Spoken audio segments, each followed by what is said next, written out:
All right, hey everybody, it's T and I'm back, and I thought I would chat to you today. We chat a little bit about Jason Blaha's new video that he just popped up 2 hours ago. Ultra high volume studies do not account for injury rates impacting progress over time. Okay, he's a guy with a lot of injuries. He took those videos down, I think, or something. I'm not sure, but maybe they still exist.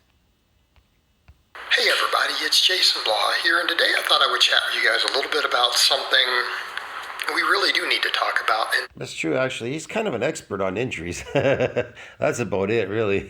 Getting injured often. He used to complain all the time about all these weird injuries he had constantly. If you're getting injured, it's because you're weak, bro. Get it? that is this concern that you're seeing more of these divergent studies, and you're seeing a lot of these evidence-based people promoting these ultra-high volume studies. Okay, this is a problem. Why is it a problem? Ultra high volume studies, because that's the only muscle you could build, is sarcoplasmic. Artificial muscle growth, bro. That's why they're promoting it. Yeah.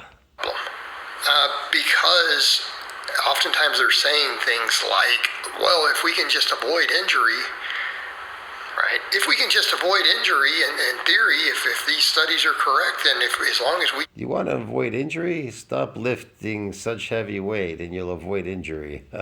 That weight is stronger than you. That's why you're getting injured. just keep adding volume, we'll make slightly more gains from it. The problem, I'm not even going to go deeply into the problems. You will get more gains from more volume because you'll be able to draw more of that glycogen there from your artificial diet, herbivore, artificial man made diet. Yeah. Modern exercise science studies. There's a reason there's so many of these conflicting studies that disagree with each other on volumes. Okay? And they're all They're not conflicting. I popped it up before. In 6 weeks of high volume training in trained young men, they get sarcoplasmic hypertrophy. It's in PubMed, bro. You can look it up. coming out of different circles. So oftentimes the same circles of researchers are showing ultra high volumes having gains, and then other Why do untrained people get muscle damage, but trained people get sarcoplasmic hypertrophy? Yeah, it's kind of weird. Why does an untrained muscle get some muscle damage? But once it's trained, it's no longer getting damaged. Oh, because there's something called the repeated bout effect, protects muscle from any more damage. But he's always saying you're getting damaged. Well, yeah, what kind of damage though? See, that's the question. You have to ask yourself, what kind of damage? What if the repeated bout effect is protecting you from damage? What type of damage? So you have to go read it to really truly understand it. What damage is it protecting you from? Is it micro damage? Is it oxidative, hypoxia? What kind of damage? Is it fiber splitting? Like, what is it protecting you from? It's not protecting you from every single damage, not hypoxia or oxidative. See what I mean? Yeah, or toxins that are destroying your muscle because you're eating a fucking herbivore diet full of oxalates, which is poison actually. Some people drinking alcohol and a bunch of other things, smoking marijuana and cigarettes. I don't know. are showing more moderate volumes have the best gains, so on and so forth. Most moderate volume has the best gains. Well, yeah, because the truth is you don't want to lose you don't want to use up all that you don't want to use up all that glycogen in the session. You want to draw it into the muscle. You want to, for every, what is it, for every gram of glycogen, I don't know, or gram of glycogen, 3 grams of water is drawn between the skin and the muscle into the muscle. Yeah. When you eat food that is carbohydrates, that doesn't happen on a carnivore diet. Almost as if there's some bias there. Look, protein synthesis, when they say protein synthesis must exceed this breakdown to build muscle, they mean it. They're not talking about, hey man, glycogen for every gram, 3 grams of water being drawn in there. There's not protein for every protein. gram of protein, 3 grams of water is being drawn into the muscle. No. For every gram of protein, that is going to be used to synthesize muscle, to synthesize protein onto the muscle. Yeah. But you're never exceeding that breakdown. That is the problem. Because when you come in the gym, you actually have more than your normal breakdown. Look, muscle is building and breaking down as we go throughout the entire day. That's why you're eating. You're eating to stay alive because it's breaking down, it's building. But when you come to the gym, there's not only an open window for protein synthesis, but a window for breakdown. And now you have to compensate for that breakdown. But most people, that's all they do is compensate for the breakdown and not for the building part. That's where they get it wrong. See? It's almost as if they're using really small, tiny sample sizes that wouldn't be regarded as legitimate in any other field of science. Okay, I digress. Back over to the point. The injury risk, fatigue management. All right. Let's look at this from the perspective of exactly what they said, the injuries. And let's assume these studies are even right. They are right. Think about this. Why in the study they say that? Why do they say this? Unaccustomed exercise is known to cause widespread muscle damage, but they never say in trained people they're getting widespread muscle damage. Why is that? Because of the protective effect. There's no more of that type of damage because you'd be uncomfortable lifting those boxes if you constantly were getting micro damages in your body. You'd get rhabdo and die. The crazy people from CrossFit, they fucking push it to that level where they get a disease where protein is now breaking down, is not building up anymore. They call that rhabdo. They have to be induced in a coma, in a stupor. That might have happened to Rich Piani, for all I know, and a bunch of other people. It's crazy people. They do crazy things. People die different ways. They don't all die the same way. Going from, say, 10 sets a week for your quads, for example, squats, leg presses, all that stuff. Oh, yeah. 10 sets a week to 20 sets a week will give you, a little bit of boost in gains. I think that's reasonable. I don't even... Again, anybody telling you that you're doing these sets are going to give you boost in a gain, when we know that protein synthesis needs to exceed that breakdown to actually build real muscle. What are you gaining in these sets? What's a set gaining? Look, if a set breaks down protein, it's an open window for protein breakdown. Then what the fuck are you building there? He says you're doing these sets to build muscle. You understand me? What type of muscle? Sarcoplasmic or myofibular hypertrophy? I don't fucking know.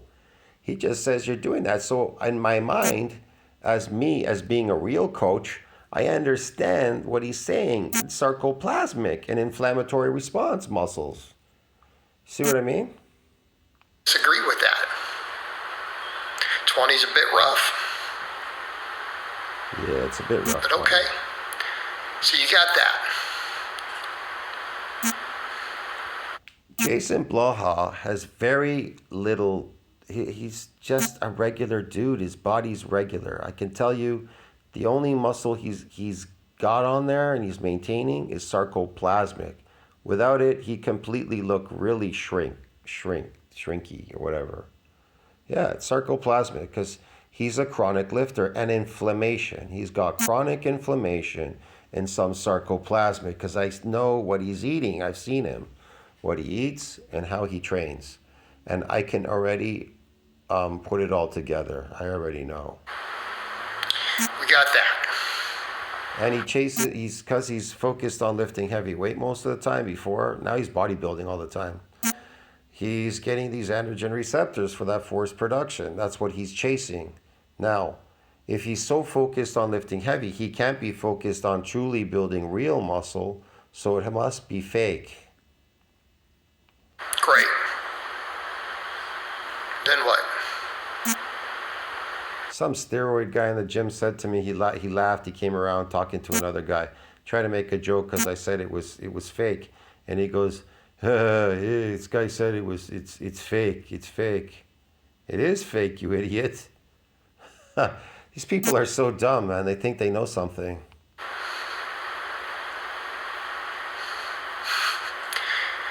Well, if you go to 40, you might get 0.5% more. Let's assume that's even true. Hell, let's take it higher. Let's take it to something ridiculous. 3%. 3% more gains. Going from 20 to 40. Well, we could talk about quality of life. Sure. You really want to do 40 sets of squats and leg presses a week? Or yes, say some of that is some leg extension. Yeah, if you want to gain more of this sarcoplasmic hypertrophy and look faker than the last time and massive for cosmetic purposes, yeah, you do. You know, let's make it easy. Hell, let's say 15 sets of squats, 15 sets of leg presses, and then finish it off with 10 sets of leg extensions, right? Get those quads good. Okay. You really want to do that crap for one? And train people, sure. He's doing it. Number two, let's come back over to that overuse. The prevailing hypothesis in exercise science regarding weightlifting injuries, you know, people are like, well, what are the biggest factors? Well, if we go off the same science, the data. I know what it is because of this overuse. That part, yeah, overuse. What happens is you're wearing out your joints and your muscle. It's in perpetual it's fibrotic at this point, perpetual fibrosis. You're never really truly allowing there is some damage there, but you're never allowing it to repair. Even this oxidative and hypoxia and shit and some tissue damage. There's some tissue damage there, somewhat, but you're never letting it repair itself. So it's fibrotic, and that will also cause injuries because you're even more weak now. See what I mean? Why are arm wrestlers stronger than power lifters when they arm wrestle? What makes an arm wrestler stronger? Because he's focused on creating structural damages. But a power lifter is focused on myocytic androgen receptor strength. But the arm wrestler, he's relying on ultrastructural muscle damage for that strength to strengthen his arm integrally. Get it? Yeah, man. Overuse.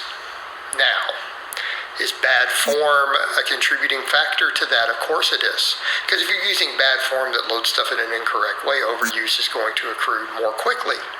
Right? That's a point.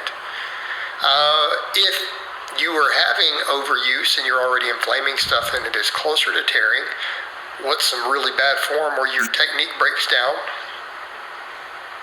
Okay? That could be bad movement in a squat.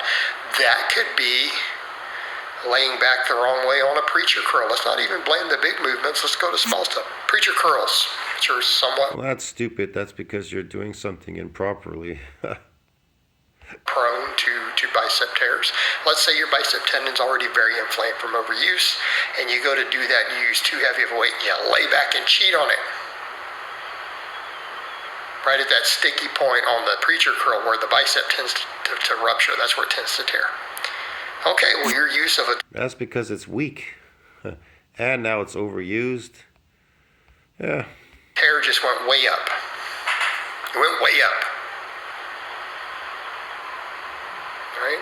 Same thing with the squatting. Let's say you're having all this overuse and you just shift the wrong way under a load. Right? You lean the wrong way. It's a problem. So here's my point with this. The point is you should take more time off to allow your body to get stronger.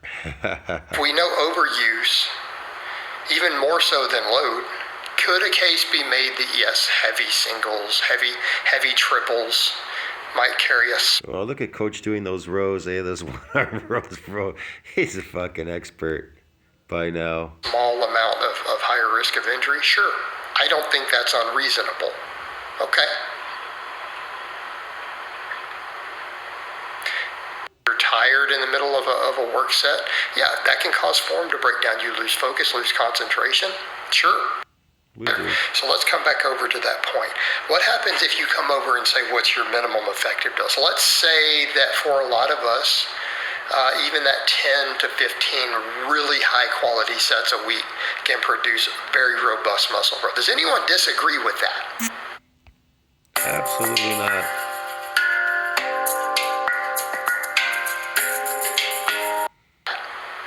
I do not agree with that. It will give you great sarcoplasmic hypertrophy and inflamed muscles, bro.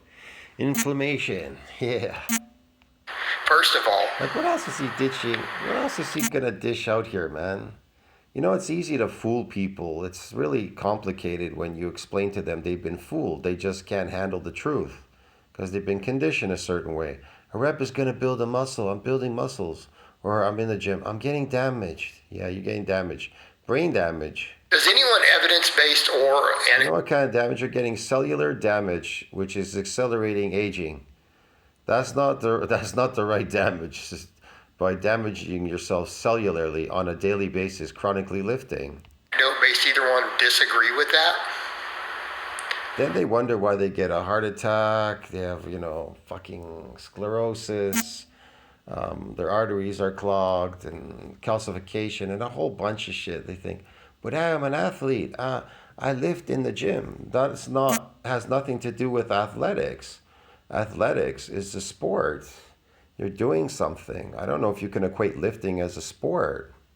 You're going there because you're trying to make yourself bigger, better, stronger, and faster. That's the whole point. And then you go out and play sports. There's nothing to do with the gym. Have a lot of really monstrously big I don't know how these people actually made this gym into a sport, lifting a heavy weight. How can lifting a heavy weight be a sport? It's crazy. You fucking destroy yourself. That is not entertaining to me. And I don't get it, man. Whatever. monstrously strong guys got in there doing. Even when I watch these Olympic lifters, I watch it, but I'm like, what the fuck? 10 to 15 sets per week of quality sets. I'm not talking about garbage sets. Quality work. Yeah, that's produced some pretty good results. Yeah, produce good results as long as you get enough inflammation in there. Look at this goof. Look at how he looks. He's so aged. Look at him throw up that weight like an idiot. He's got man boobs. And a lot of lifters and a lot of disciplines. Okay.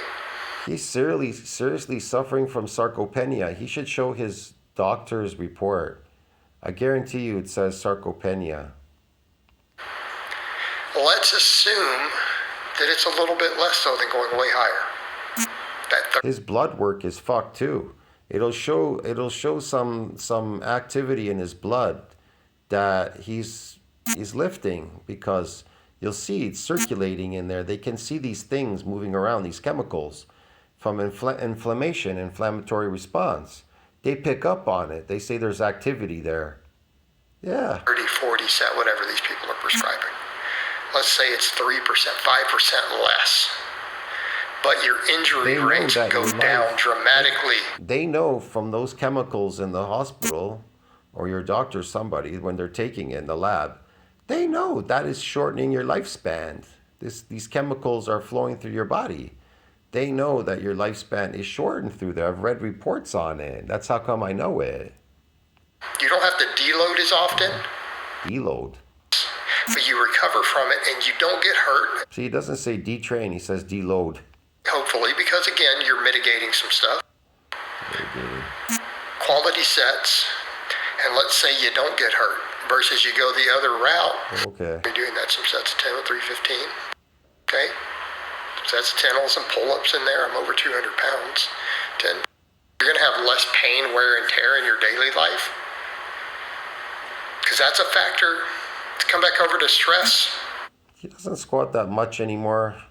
He doesn't lift that much weight off the floor anymore. It's actually going down. It's the opposite. Yeah. If you hurt all the time,